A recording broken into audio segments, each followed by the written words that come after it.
Hello students, इस video में हम समांतर पट संधारित्र की धारिता का सूत्र व्युत्पत्त करने वाले हैं। तो आइए करते हैं शुरुआत। पहले हम दोनों पट्टिकाओं के मध्य निर्वात मानेंगे और अगली परिस्थिति में हम दोनों पट्टिकाओं के मध्य परावैद्युत माध्यम भर देंगे। तो हमारे पास दो चालक पट्टिकाएं हैं इस तरीके की, जिनका क्षेत्रफल इनके मध्य की दूरी की तुलना में बहुत ज्यादा है। मान लीजिए इनके मध्य दूरी d है और इन पट्टिकाओं का पृष्ठीय क्षेत्रफल अगर a है, तो हमें यह मानना है कि जो a है वो d स्क्वायर से बहुत बड़ा है। आई बात समझ में? ये क्षेत्रफल इन दोनों पट्टिकाओं की दूरी की तुलना के मध्य में बहुत ही अधिक है। अच्छा, सरलता के लिए हम इस फोटो की बजाय दूसरा फोटोग्राफ बनाएंगे। हम इन पट्टिकाओं को ऐसे सीधी रेखा से दिखा देंगे सरलता के लिए। मैं ये कहना चाह रहा हूं कि आप फोटोग्राफ ऐसा बना लेंगे, यूं आप किनारे से देखेंगे तो ये पट्टिकाएं आपको एक सरल रेखा सी दिखाई देंगी। इस वाली एक परत पर मान लीजिए आवेश प्लस क्यू है और इस पर आवेश जो है वो माइनस क्यू है। तो आप यहां दिखाइए प्लस क्यू आवेश एक पट्टिका पर और दूसरी पट्टिका पर आप आवेश दिखा दीजिए माइनस क्यू। ये चालक पट्टिकाएं हैं भाई, इनके मध्य की दूरी आपने मान रखी है d और हर एक पट्टिका का क्षेत्रफल आपने मान रखा है a। प्लस और माइनस आवेश परस्पर आकर्षित करेंगे तो ये ऐसे आमने सामने दिखाई देंगे, यानी कि यहां कोई आवेश नहीं है। ठीक ऐसे ही इस पृष्ठ पर भी कोई आवेश इधर वाले पर नहीं है। आवेश जो है वो केवल इस पृष्ठ पर और इस पृष्ठ पर, यानी कि आंतरिक पृष्ठों पर उपस्थित है, बाह्य पृष्ठ निरावेशित है। अब प्लस से माइनस के बीच में हम विद्युत क्षेत्र रेखाओं को दर्शा सकते हैं। एक पट्टिका से शुरू होती हुई दूसरी पट्टिका तक विद्युत क्षेत्र रेखाएं ऐसे दर्शानी है आपको। यह विद्युत क्षेत्र समरूप माना जा सकता है। इस पूरे स्थान में विद्युत क्षेत्र की तीव्रता हम नियत मान लेते हैं, अगर यह शर्त सेटिस्फाई हो रही हो। अगर ऐसा नहीं होता, पट्टिकाओं का आकार इनके मध्य की दूरी की तुलना में छोटा होता, तो देखिए क्या गड़बड़ होती। मान लीजिए आपने छोटी पट्टिकाएं ले ली ऐसे, और इनके मध्य जो दूरी है उसकी तुलना में इन पट्टिकाओं का आकार ज्यादा बड़ा नहीं है। अब एक पट्टिका आप धनावेशित मानते और दूसरी पट्टिका आप ऋणावेशित मानते, तो कुछ विद्युत क्षेत्र रेखाएं तो आप ऐसे सीधी दिखाते, लेकिन यहां किनारों पर ऐसे मुड़ी हुई विद्युत क्षेत्र रेखाएं होती ऐसे। और ये प्रभाव आपके सिलेबस में पढ़ा पाना मुश्किल है। ये विद्युत क्षेत्र रेखाओं का उपांत्य प्रभाव कहलाता है। अब यहां विद्युत क्षेत्र असमरूप हो जाएगा। असमरूप हो जाएगा तो हमारे लिए गणना करना मुश्किल हो जाएगा, इसलिए हम ये वाली परिस्थिति नहीं काम में लेते हैं। हमारे सिलेबस में जो संधारित्र है उसमें इन पट्टिकाओं का जो क्षेत्रफल है वो d स्क्वायर की तुलना में ज्यादा है, तो हम यहां विद्युत क्षेत्र को मान लेंगे समरूप। समरूप विद्युत क्षेत्र के लिए गणना करना हमारे लिए आसान है, इसके लिए गणना करना मुश्किल है। आगे बात समझ में? चलिए, तो इस संधारित्र की धारिता की हम गणना करना शुरू करते हैं। हमें मान लीजिए कि इन दोनों चालक पट्टिकाओं के मध्य का विभवांतर V लिखना है। तो क्या इस V, E और D में कोई संबंध लिखा जा सकता है? बिल्कुल लिखा जा सकता है। सबको पता है कि V बराबर लिखा जा सकता है E D। अब हमें कुछ करके E ज्ञात करना होगा। मैं यहां सब बिंदुओं पर E आपको निकालने के लिए एक तरीका बताता हूं। सबसे पहले मान लो आपने यहां देखा, तो यहां E शून्य आएगा। क्यों शून्य आएगा? प्लस से शुरू होकर विद्युत क्षेत्र रेखाएं माइनस पर समाप्त हो गई, तो इधर बाहर ना तो कोई आवेश है ना ही कोई विद्युत क्षेत्र है, तो E शून्य हो गया। ऐसे ही यहां पर भी E शून्य हो गया। प्लस से शुरू होकर माइनस पर विद्युत क्षेत्र रेखाएं समाप्त हो गई, इधर बाहर इस पट्टिका पर ना कोई आवेश है ना कोई विद्युत क्षेत्र है, तो E शून्य। अब ये वाला E हमें निकालना है। ये E निकालने के लिए हम क्या करें, हमारे पास आवेश उपस्थित है Q, एक हिस्से पर ही आवेश उपस्थित है, पट्टिका के केवल एक हिस्से पर ही आवेश उपस्थित है, तो आपने कुचालक परत के कारण विद्युत क्षेत्र की तीव्रता का एक सूत्र लिखा था, अगर आपको याद हो तो। यह धन आवेशित परत के कारण इस बिंदु पर विद्युत क्षेत्र की तीव्रता क्या इधर रही होगी, और उसका जो परिमाण आएगा वो आएगा सिग्मा बाय 2 एप्सिलॉन नॉट। ठीक है, ये बात। जहां पर सिग्मा का मान था Q बाय A, ये गाउस के नियम वाले अनुप्रयोगों वाले वीडियो में आपने बात सीखी थी। है चालक पट्टिका, लेकिन इन चालक पट्टिकाओं में केवल आंतरिक पृष्ठों पर आवेश है, एक ही परत पर आवेश दिख रहा है, तो आप उसे कुचालक परत वाला फॉर्मूला मान सकते हैं। क्यों? कुचालक को आप कहीं रगड़ के आवेशित करते तो एक ही परत पर तो आवेश आता। तो यह सूत्र हमने लगा लिया, धन आवेश के कारण विद्युत क्षेत्र का परिमाण आ गया सिग्मा बाय 2 एप्सिलॉन नॉट, और दिशा हो गई इधर। अच्छा, ये ऋण आवेश के कारण विद्युत क्षेत्र क्या इसी दिशा में होगा? ऋण आवेश के कारण इस बिंदु पर विद्युत क्षेत्र इसी दिशा में होगा, और उसका भी परिमाण कितना आना है? Sigma bye 2 epsilon not. ये ई लिखा है हमने। ओके, अब आगे बढ़ाते हैं गणनाओं को।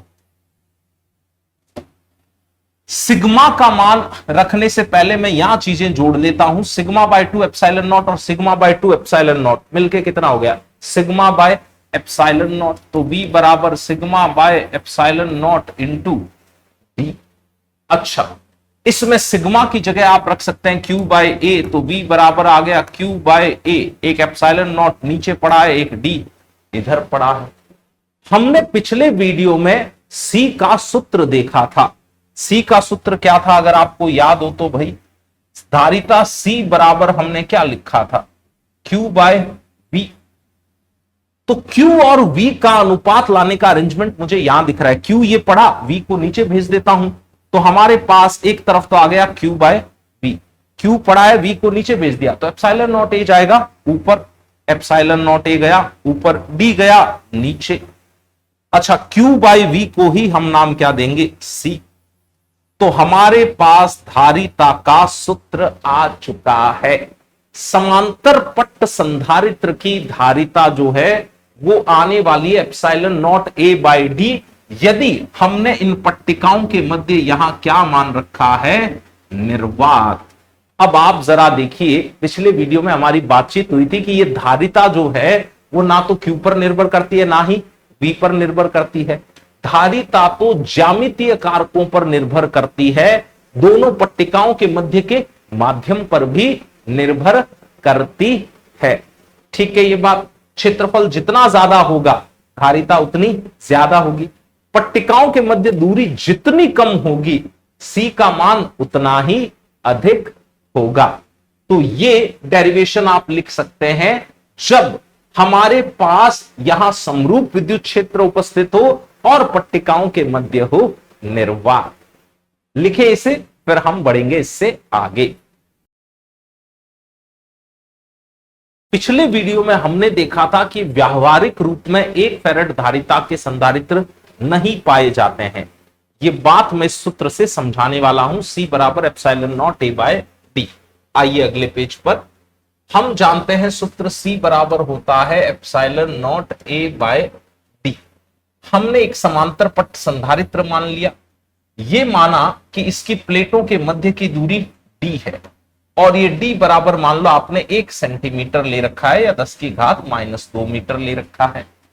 इन प्लेटों का क्षेत्रफल मान लीजिए अज्ञात है, हम ये ज्ञात करने वाले हैं, और ये धारिता C बराबर आपको 1 फैराड दे रखी है। अब 1 फैराड धारिता के लिए कितना बड़ा क्षेत्रफल आवश्यक होगा, मैं उसकी गणना कर रहा हूं, बोर्ड पे ध्यान दीजिएगा। तो हम मान रख देते हैं C बराबर epsilon naught A by D में। C की जगह बच्चों आप 1 रख दीजिए, SI मात्रक है फैराड C का। एप्सिलॉन नॉट का मान SI मात्रकों में रखेंगे तो 8.85 इंटू 10 की घात -12। क्षेत्रफल A अज्ञात है और दूरी है 10 की घात -2 मीटर। ठीक है, अब हमें इससे A ज्ञात करना है, तो A को बचा लिया। यहां 10 की घात आप निरस्त करवा सकते हैं, तो 10 की घात यहां बची होगी -10। ये राशियां आप उधर भेज दीजिए तो ए आएगा 1/8.85 इंटू 10⁻10 मीटर स्क्वायर। 1/8.85 आता है 0.113 और यहां पड़ा है 10⁻10। अब इसे थोड़ा सा हल करते हैं तो क्या हम इसे लगभग 0.1 ही मान लें? अप्रोक्सीमेशन करें अगर तो इसको 0.1 माना जा सकता है। 0.1 इंटू 10⁻10 मीटर स्क्वायर, यानी कि हमारे पास अब मान बचा 10⁻9 मीटर स्क्वायर। ठीक है, इतनी बात। अब अगर इसको ध्यान से देखा जाए तो ये मान बहुत ही बड़ा है, ये जबरदस्त बड़ा मान है भाई। 10⁻9 का मतलब समझ गए आप? एक के बाद कितने जीरो लगाते हैं? 9 जीरो लगाने हैं, तो ये बहुत जबरदस्त बड़ा मान है। इतने बड़े क्षेत्रफल की पट्टिका धरती पर रखेंगे कहां? इसलिए 1 फैराड धारिता व्यावहारिक रूप से उपयोगी नहीं है, ये बहुत अधिक धारिता है। प्रश्नों में सामान्यतया हमें संधारित्र मिलेंगे माइक्रोफैरड, पिकोफैरड, नैनोफैरड धारिता के। ठीक है, लिखें इसे, फिर बढ़ते हैं इससे आगे। अब ये पट्टिकाएं मान लीजिए आपको वृत्ताकार दे रखी हैं। इस सूत्र का एक रूप ऐसा चेंज हो जाएगा अगर पट्टिकाएं आपको ऐसी दे रखी हो जिनकी त्रिज्या मान लीजिए r है, तो फिर आपके लिए C का सूत्र ऐसा बन जाएगा भाई, C बराबर एप्सिलॉन नॉट, क्षेत्रफल की जगह क्या आ जाएगा? पाई r स्क्वायर, और इनके मध्य की दूरी मान लो d दे रखी है तो फिर यहां d रख दीजिए। मैं सिर्फ ये कहना चाहता हूं, पट्टिकाएं अगर इस तरह की आयताकार हो तो आप क्षेत्रफल a का मान रख देना लंबाई इंटू चौड़ाई। पट्टिकाएं अगर आपको वृत्ताकार दे रखी हो तो आप क्षेत्रफल रख दीजिएगा पाई इंटू त्रिज्या का वर्ग। ये भी समझ में आ गया? लिखें इसे। अब अगले केस में हम यहां निर्वात की बजाय इन पट्टिकाओं के बीच में परावैद्युत माध्यम भर के देखेंगे कि धारिता पर क्या फर्क पड़ता है। मान लीजिए कि यह कोई संधारित्र है जिसकी प्लेटों के मध्य की दूरी d है, इस पर आवेश यहां Q0 है, यहां आवेश -Q0 है। ये एक धन आवेशित चालक प्लेट है, ये एक ऋण आवेशित चालक प्लेट है। इसकी धारिता आपने C0 मान रखी है, जहां C0 का मान है एप्सिलॉन नॉट A बटा T। एक्चुअल में इन प्लेटों के मध्य हमने तो निर्वात माना हुआ है। अब इसी संधारित्र कि दोनों प्लेटों के मध्य निर्वात की बजाय हम एक परावैद्युत माध्यम पूर्णतः भर देते हैं। इस पूरे में आपने कोई परावैद्युत भर दिया जिसका परावैद्युतांक ये है। हम एक बात जानते हैं कि अगर यहां विद्युत क्षेत्र की तीव्रता पहले E0 रही थी तो परावैद्युत पट्टिका रखने पर, ध्रुवण वाले वीडियो में हमने सीखा था कि अब अंदर विद्युत क्षेत्र हो जाएगा E0 बटा K। ठीक है ये बात? अच्छा, धारिता हम इस केस में इसकी ज्ञात करना चाहते हैं। जब हमने इसे परावैद्युत से पूरा भर दिया हो तो धारिता मान लिया कि इसकी C डैश हो गई है। C dash is equal to क्या लिखें? हमें तो फॉर्मूला पता है, C डैश आएगा Q0 बाय V डैश। यहां V डैश इन पट्टिकाओं के मध्य का विभवांतर है। जैसे भाई यहां अगर आपको C0 लिखना था तो आप C0 लिखते Q0 बाय V। V आप इन पट्टिकाओं के मध्य का विभवांतर मानते हैं, है ना। V डैश निकाल लेते हैं अपन अलग से। क्या V डैश को ऐसा लिख दूं E0 by K into D। अब V डैश का मान प्रतिस्थापित कर देते हैं अपन। Q0 बाय, यहां आपने रखा E0 बाय K D।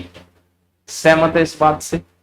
अच्छा, यहां अगर आप देखते तो Q0 बाय V की जगह आप क्या रखते? E0 into D। भाई विद्युत क्षेत्र की तीव्रता E0 है, दोनों पट्टिकाओं के मध्य दूरी D है। एक चीज समझ में आ रही है अपने को कि ये जो Q0 बाय E0 D है उसको क्या C0 रखा जा सकता है? Q naught by E naught D को सी नॉट रखा जा सकता है और ये के ऊपर चला जाएगा, तो यहां आपके पास उत्तर आ गया के सी नॉट। बड़ी शानदार बात, अगर यहां परावैद्युत माध्यम पूर्णतः भर दिया गया तो जो धारिता है वो निर्वात वाली स्थिति की तुलना में के गुना हो जाती है, यानी कि धारिता बढ़ जाती है। परावैद्युत माध्यम भरने से ये फायदा मिला, धारिता बढ़ गई और के गुना बढ़ गई। हम तो संधारित्र की धारिता बढ़ाना चाहते हैं तो फिर परावैद्युत माध्यम भर देंगे। एक और दूसरा फायदा मिलता है, निर्वात वाली स्थिति में क्या ये प्लस और माइनस प्लेट आपस में आकर्षित करके चिपकने का प्रयास करती? भाई धन आवेश और ऋण आवेश तो एक दूसरे को आकर्षित करता है ना, तो ये चिपकने का प्रयास करती। ये जो आकर्षण बल निर्वात वाली स्थिति में आता, ये आता Q not square upon 2a epsilon not. ये वैसे बोर्ड के सिलेबस में फॉर्मूला नहीं है, आप चाहें तो इसे छोड़ सकते हैं, ठीक है। अब अगर आपने यहां परावैद्युत माध्यम भर दिया, बीच में आपने परावैद्युत पट्टिका भर दी, तो अब ये दोनों प्लेटें आपस में चिपक नहीं सकती क्योंकि परावैद्युत उन्हें रोक लेगा। खाली निर्वात में दो प्लेटें ऐसे ही मुक्त पड़ी होती तो प्लस और माइनस आकर्षित करके ये दोनों प्लेटें आपस में चिपक जाती। तो परावैद्युत भरने के दो फायदे हुए, नंबर एक, धारिता के गुना बढ़ गई है, नंबर दो, अब ये पट्टिकाएं आपस में चिपकेगी नहीं। आ रही है बात समझ में? लिखे इसे, फिर करते हैं एक शानदार सवाल। ये एनसीईआरटी बुक का बड़ा शानदार उदाहरण है। इसमें हमारे पास एक पहले से आवेशित संधारित्र है जो किसी बैटरी से जुड़ा हुआ नहीं है। इस आवेशित संधारित्र की पट्टिकाओं पर आवेश मान लो आपने क्यू नॉट और माइनस क्यू नॉट मान रखा है। एक पट्टिका धनावेशित है और एक पट्टिका ऋणावेशित है। इन पट्टिकाओं के मध्य की दूरी d है और पट्टिकाओं का क्षेत्रफल हमने a मान रखा है। अब ये कहते हैं कि निर्वात की बजाय इसी व्यवस्था में कुछ दूरी तक आपने एक परावैद्युत पट्टिका रखनी है। देखिए पहले तो यहां पूरी व्यवस्था में निर्वात था, अब जो व्यवस्था बनाएंगे उसमें कुछ हिस्से में तो निर्वात रहेगा और कुछ हिस्से में हम एक परावैद्युत पट्टिका रखने वाले हैं। कितनी मोटाई की परावैद्युत पट्टिका रखनी है वो इन्होंने बताया है 3/4 डी, यानी कि 3/4 हिस्से तक आपने परावैद्युत पट्टिका इसमें रख देनी है, यानी कि ये के वाला माध्यम हो गया। क्या ये बात समझ में आई? अब उधर निर्वात बचा है और इधर इधर आपने परावैद्युत पट्टिका रख दी। निर्वात में विद्युत क्षेत्र हम कितना लिया करते थे भाई? मान लो ई नॉट लेते थे, तो ध्यान दीजिएगा यहां वाले हिस्से में विद्युत क्षेत्र की तीव्रता अभी भी ई नॉट ही रहेगी, है ना, लेकिन इस हिस्से में विद्युत क्षेत्र की तीव्रता हो जाएगी ई नॉट बटा के। याद है हमें ये बात? अच्छा, इस संधारित्र की धारिता मान लो आपने सी नॉट ले रखी है जब यहां निर्वात था, पट्टिकाओं के मध्य दूरी डी थी। अब हमें इस संधारित्र की धारिता सी ज्ञात करनी है। धारिता सी ज्ञात करने के लिए हम एक काम करें, हम जो शुरुआती डेरिवेशन था उसके हिसाब से चलते हैं। शुरुआती डेरिवेशन में हमने वी, ई और डी में संबंध लिखा था, फिर आगे बढ़ते गए तो हमें धारिता का सूत्र मिल गया। यही काम हम इसमें भी कर लेते हैं। सबसे पहले इस संधारित्र के लिए हम वी, ई और डी में संबंध लिखते हैं। मैंने माना कि संधारित्र की इन दोनों चालक पट्टिकाओं के मध्य का विभवांतर मान लो V है।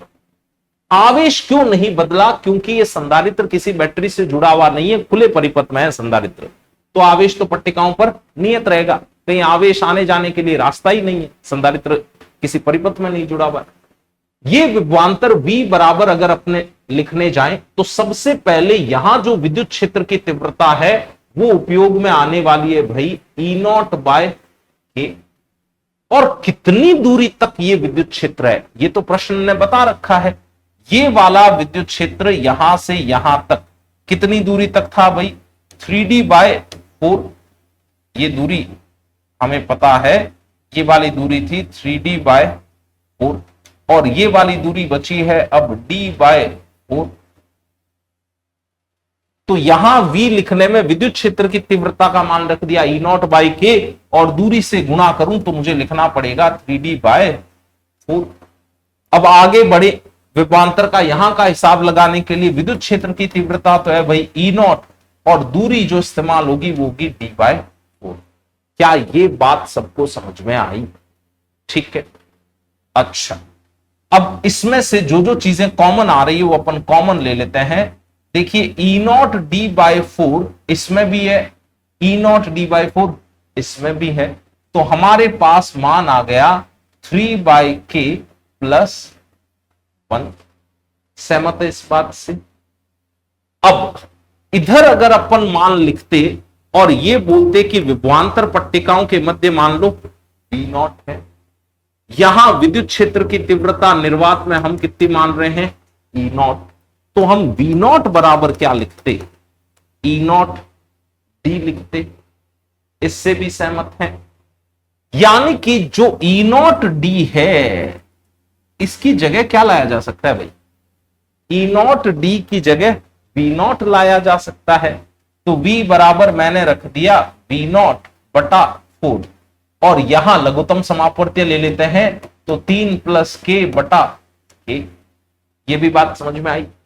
अच्छा, ये जो प्रारंभिक धारिता C0 है, क्या C0 बराबर Q0/V0 लिख लें? पहले पेज पे तो सूत्र हम ऐसे ही डिराइव करके आ रहे हैं कि C बराबर Q/V होता है। तो जब C0 लिखना है तो C0 आ जाएगा Q0/V0। यानी कि इस V0 की जगह क्या लाया जा सकता है? V0 की जगह हम ला सकते हैं Q0/C0। ओके, ये मान रख देते हैं जरा यहां पर। V0 की जगह मैंने रख दिया Q0/C0। यहां एक 4 पड़ा है, यहां एक K पड़ा है नीचे और इधर अपने पास पड़ा है 3 + K। सहमत है इस बात से? अब हमारा टारगेट था इसकी धारिता C ज्ञात करना। इसकी धारिता C कैसे लिखी जाए? C का मान आएगा Q0/V। भाई इसकी धारिता अगर लिखना चाहते तो प्लेट पर आवेश है Q0, धनावेशित प्लेट पर आवेश Q0 और विभवांतर हमने मान रखा है V। तो क्या Q0/V से धारिता आएगी? Q0 इसकी धारिता C बराबर Q0/V लिखनी है। देखो Q0/V यहां से लाया जा सकता है, Q0 इधर पड़ा है, V को नीचे भेज दो। तो अब आपके पास मान कितना आएगा? 4K C0/K + 3। ये नई धारिता आ गई। हम इस मान पर ध्यान दें तो C का जो मान आया है परावैद्युत पट्टिका यहां कुछ मोटाई तक भरने पर वो C0 से अधिक आ रहा है। C का मान C0 से अधिक आ रहा है। आप चाहें तो K का कोई मान संख्यात्मक लेके देख लीजिए। जैसे मान लीजिए K आपने 2 लिया होता तो 4 × 2 8 और 2 + 3 5, 8/5। 8/5 करते अगर आप तो क्या 1 पॉइंट समथिंग आता? 1.6 आ जाता पूरी गणना करते तो 1.6 C0 हो जाता C का मान, यानी कि धारिता बड़ी है। तरीका शायद आपको समझ में आ गया होगा। अगर कोई भी डाउट है तो प्लीज कमेंट बॉक्स में बताइएगा। वीडियो अगर अच्छा लगा है तो प्लीज इसे लाइक कीजिएगा, इसे अपने दोस्तों तक शेयर कीजिएगा और इस चैनल को प्लीज सब्सक्राइब कीजिएगा। Stay awesome. Thank you.